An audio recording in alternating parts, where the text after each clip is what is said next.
Segunda, 15 de julho, verso para memorizar. E Jesus acrescentou: O sábado foi estabelecido por causa do homem, e não o homem por causa do sábado. Assim, o Filho do Homem é Senhor também do sábado. Marcos 2, 27 ao 28. O chamado de Levi e a questão do jejum. Pergunta 3. Leia Marcos 2, 3 ao 22. Quem era Levi, filho de Alfeu, e por que alguém se oporia ao seu chamado para ser discípulo de Jesus? Em seguida, Jesus saiu outra vez para a beira do mar e ensinou as multidões que vinham até ele. Enquanto caminhava por ali, viu Levi, filho de Alfeu, sentado no lugar onde se coletava os impostos. Siga-me, disse-lhe Jesus, e Levi se levantou e o seguiu.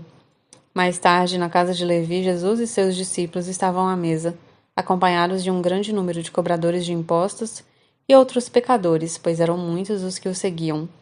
Quando alguns fariseus mestres da lei viram Jesus comer com cobradores de impostos e outros pecadores, perguntaram a seus discípulos: Por que ele come com cobradores de impostos e pecadores?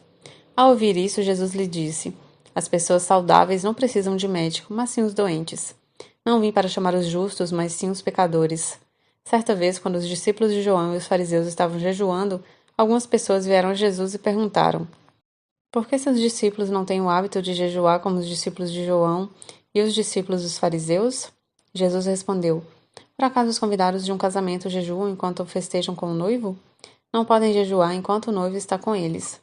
Um dia, porém, o noivo lhes será tirado e então jejuarão. Além disso, ninguém remendaria uma roupa velha usando pano novo.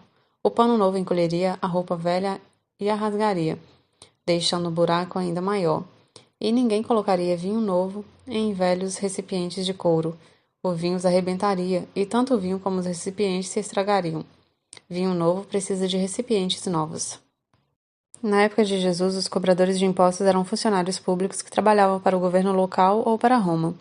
Eles eram impopulares entre os judeus que moravam na Judéia porque cobravam mais do que o necessário e enriqueciam às custas de seus compatriotas. Um comentário judaico a respeito de leis religiosas diz: Se os cobradores de impostos entrarem em uma casa, tudo que está dentro dela se tornará impuro. Mishnah, Tratado Tohorot. Portanto, não é de surpreender que os escribas tenham questionado com desaprovação: por que ele come e bebe com publicanos e pecadores? Como Jesus respondeu à pergunta deles? Ele não a ignorou. Em vez disso, Jesus a inverteu, indicando com quem precisa de médicos são os doentes e não as pessoas saudáveis.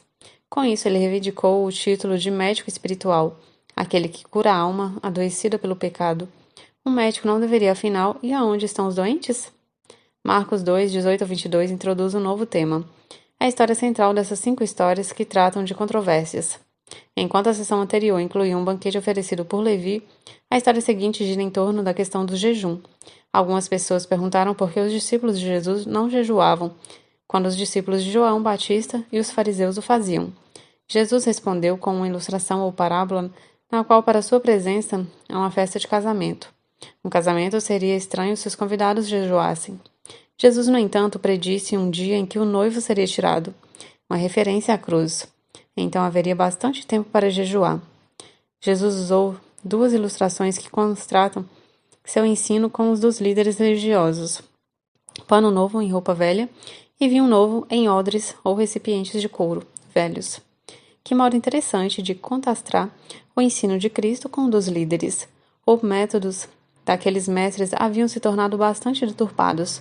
Mesmo a verdadeira religião pode ser transformada em trevas se as pessoas não ficarem atentas. Quem são os publicanos de hoje? Como podemos mudar nossa visão sobre eles?